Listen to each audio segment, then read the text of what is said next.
You think power is taken with armies and money. But Machiavelli knew better. Power is seized in silence, through glances, through pauses, through what you reveal and what you don't.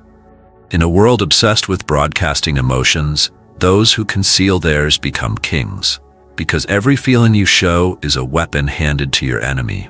You feel insecure, they sense it. You crave validation, they drip-feed it. You admire them bitterly, they use you for it.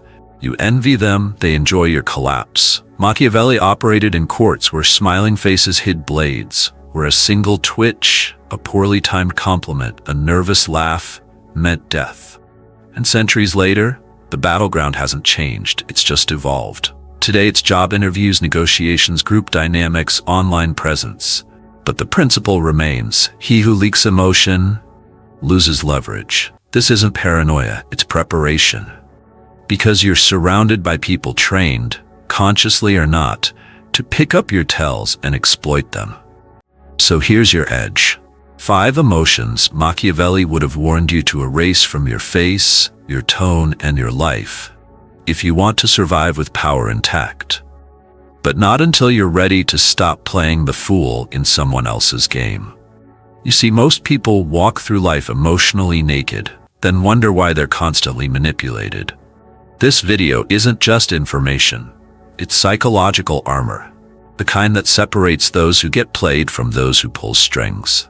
Before I reveal the 5 emotional blind spots Machiavelli would have erased from his psyche, ask yourself this: do you want control or comfort? Because comfort leaks power. If you're serious about mastering how others perceive, treat, and respond to you, subscribe now. Let's turn you into a force they can't read or beat. The first emotion that's bleeding your power is bitter admiration, and it's the most psychologically toxic leak you can have. It is that toxic blend of respect mixed with resentment.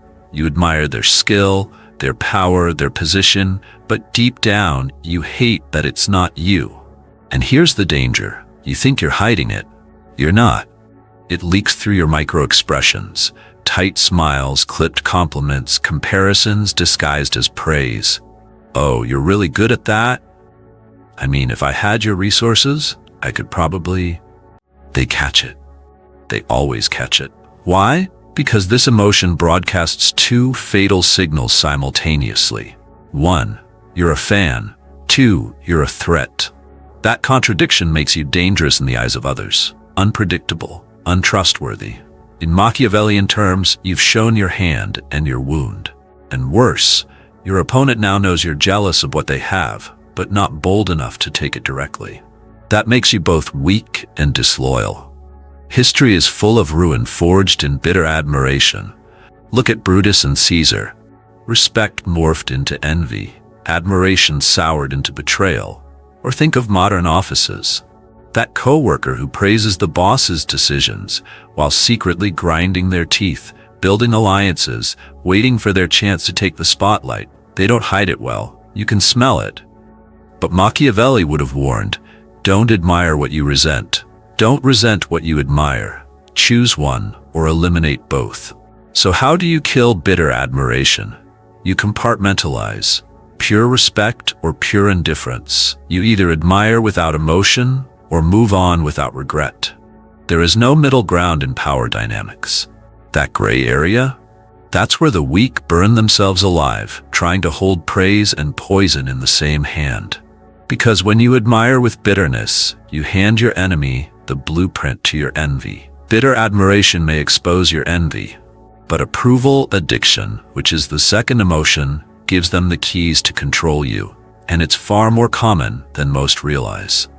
Because this isn't just about needing compliments, it's about emotional dependency, the compulsion to feel seen, accepted, validated. And the moment someone senses you need their approval, they own you.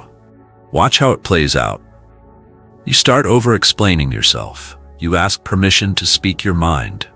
You walk into rooms scanning faces, searching for signs of praise or fear of disapproval. It turns you into a puppet, and the world becomes full of string pullers. Machiavelli would have dissected this vulnerability like a surgeon. Because in the game of power, Those who crave approval are the easiest to steer. A little praise? You'll chase them. A little silence? You'll panic. A little criticism? You'll collapse or overcorrect. The power dynamic flips and fast. Worse still, people test you once they sense it. They push boundaries, ignore your wins, withhold recognition, just to watch you squirm. Why? Because the addicted are predictable, and predictability kills leverage. In the corporate world, this is career suicide. Your boss learns how to bait you with compliments and manipulate you with silence. Your team stops respecting you because they can smell that you need them to. Socially, it's no better.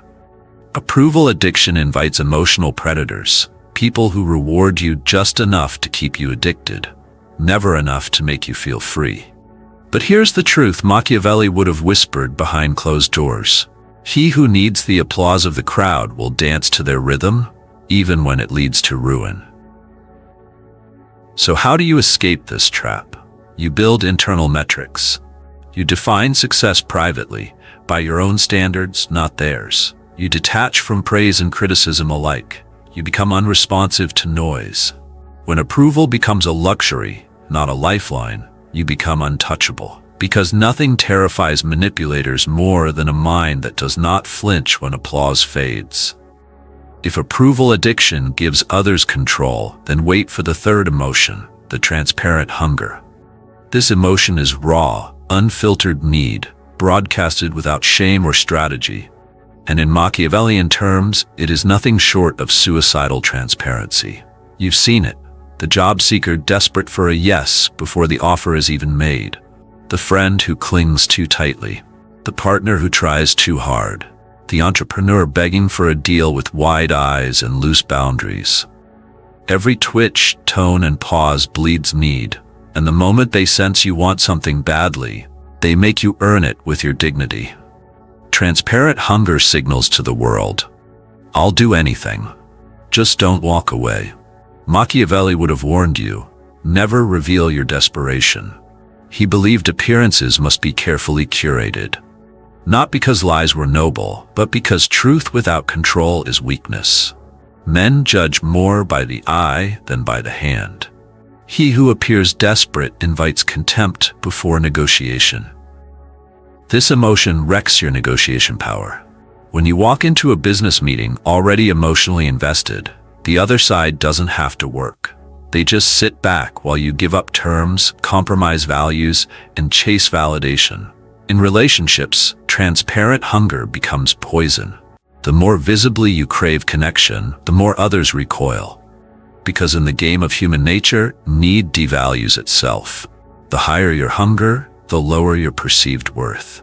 Even in day-to-day conversations, your timing, your tone, the way you lean in too quickly or laugh too hard, it all signals imbalance. The world reads it as, this person needs something from me more than I need from them.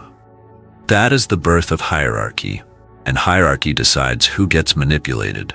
So what's the antidote?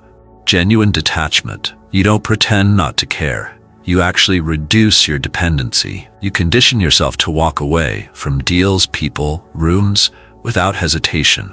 You cultivate silence as a position of strength. When you appear full, the world assumes you lack nothing. And that illusion, Machiavelli would argue, is as powerful as truth itself.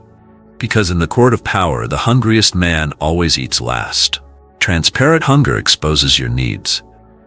But the fourth emotion, envious comparison, reveals your insecurity. Machiavelli understood this better than anyone. He didn't envy greatness. He studied it, dissected it, and then exploited its weaknesses. Because envy isn't just a private emotion. It leaks into every gesture, every word, every silence. It's that passive-aggressive compliment. That subtle shift in tone when someone mentions their success. That forced smile when a friend levels up before you do. And the world notices. When you compare yourself to others obsessively, you surrender your center of gravity. You give power to someone else's timeline, someone else's strategy, someone else's path. You become reactive, not strategic. You move based on their pace, not yours. And the real danger? It fractures your clarity. When your eyes are on someone else's reward, you miss the weak spot in their armor. When your energy is wrapped in envy, you're psychologically unarmed to capitalize when they falter. Machiavelli would have scoffed at this. The envy of others must be expected, but your own envy must be mastered. He would say envy poisons both relationships and strategy. Because the envious man cannot lead, he can only chase. In alliances, envy breeds silent sabotage. You can't truly support someone you resent. Your tone betrays you, your timing becomes off, and eventually your mask slips. In social dynamics, envy makes you predictable. You react when someone else wins. You explain yourself when no one asked. You force validation, and that chokes your credibility. What's the fix? Redirect. When envy rises, you do not suppress it, you transmute it. You shift your gaze inward. Ask, what do they reflect that I desire but have not built? Then you channel that energy ruthlessly towards self-evolution. Comparison becomes corrosive only when it's external. Internalized, it becomes fuel. Because the Machiavellian mind doesn't envy, it observes, it adapts, it waits. And then, when timing is right, it strikes with a focus so sharp, envy becomes irrelevant. Because power belongs to master their emotional radar, not those enslaved by it.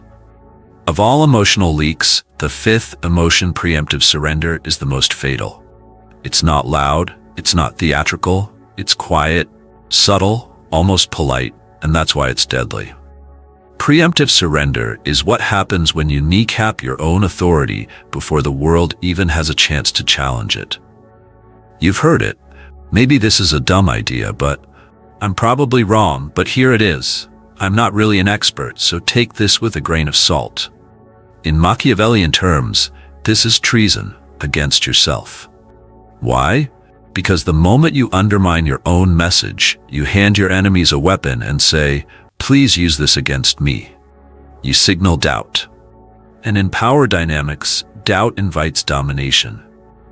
Machiavelli would have called this the behavior of someone not yet ready to lead. He who does not believe in himself cannot persuade others to believe in him. It's not just about tone, it's about perception. When you hedge your words, pad your sentences, or deliver your ideas with trembling hands, people sense it, and they react accordingly. They test you, challenge you, push past your boundaries. Because if you won't guard your authority, why should they respect it? In leadership, preemptive surrender is a virus. Your team loses confidence. Your opponents gain courage. Your message loses bite. In relationships, it's emotional decay. The partner who always apologizes for speaking up, the friend who always caves to avoid confrontation, the person who shrinks to be accepted. And here's the kicker. It feels like humility, but it's not. It's camouflaged fear. So, how do you eliminate it? Two things: strategic silence and decisive action. Say less. Let your presence do the heavy lifting. Stop softening your edges to be digestible. Speak when it matters, and when you speak, own the floor. No disclaimers, no apologies, no hedging. Every time you hesitate to declare your truth, remember, someone else is boldly selling theirs, and they're being believed. Power isn't handed to the polite. It's taken by those who don't ask for permission. The battlefield of influence belongs to the emotionally certain. Now that you've seen the 5 emotional leaks that betray your power, you must understand. Awareness alone is not transformation. Knowledge is the scalpel, but you must perform the surgery. This process is not poetic. It's not glamorous. It's psychological warfare against your own reflexes. 1. Behavioral archaeology. Start by digging through your past interactions. Watch yourself like an outsider. When did you seek unnecessary approval? Where did your envy leak through in sarcasm or silence? Which apology wasn't needed, but you gave it anyway? You are not judging. You are documenting. This is the archaeological phase of power building. Uncover the ruins of your emotional reflexes. Bookmark CP2. Strategic concealment. Next comes the art of feeling without revealing. Machiavelli warned, a prince must learn to hide his intentions. This is emotional concealment, not repression. You don't become a stone, you become smoke, present, real, but unreadable. Every emotion you choose not to display becomes a stored weapon. Not for revenge, but for restraint, because those who cannot conceal emotion cannot contain power. 3. Energy management. Emotion is energy. Every reaction is an expenditure. Every bitter glance, every desperate explanation, you're giving away fuel. Stop hemorrhaging power in rooms where it earns you nothing. Practice neutrality, not as a mask, but as a mastery. Let others chase approval. Let them project envy. You observe, you calculate, you conserve. This doesn't mean becoming cold, it means becoming controlled. The fire still burns, but the world only sees smoke. 4. Social dynamics shift. As you evolve, others will notice. Some will be drawn in. Most will be confused. The old emotional signals they depended on to manipulate you? Gone. Your silence will provoke. Your unreadability will threaten. Good. That's the point. People treat unreadable individuals differently. They adjust, they respect, they fear, and in that fear, you gain gravity. Not because you demanded it, but because you denied them access. This transformation is not cosmetic. It's existential. You're no longer a participant in emotional theater. You become the invisible director, guiding outcomes from the shadows. Now we move into the crystallization of that power. You are no longer emotionally naked in a world of predators. You've built psychological armor, not out of steel, but out of silence, calibration, and strategy. You no longer flinch. You no longer explain. You no longer hand out your power through desperate smiles or preemptive apologies. Machiavelli would say, "He who reveals too much invites betrayal." But you've stopped revealing, and now they don't know where to strike. You've become social gravity, pulling attention, influence, and respect without needing to ask for it. Your opacity makes others guess. Your restraint makes them confess. You are no longer reacting. You are orchestrating. And as you walk into rooms, people feel it. The difference, the shift, the threat. Because emotional discipline doesn't just change how you feel, it reprograms how the world treats you. This isn't ego, it's evolution. It's power born not from domination, but from precision. But understand this, the emotionally unreadable don't attract everyone. You will lose the weak, you will confuse the average, but the strong, the strategic, will recognize you as one of their own.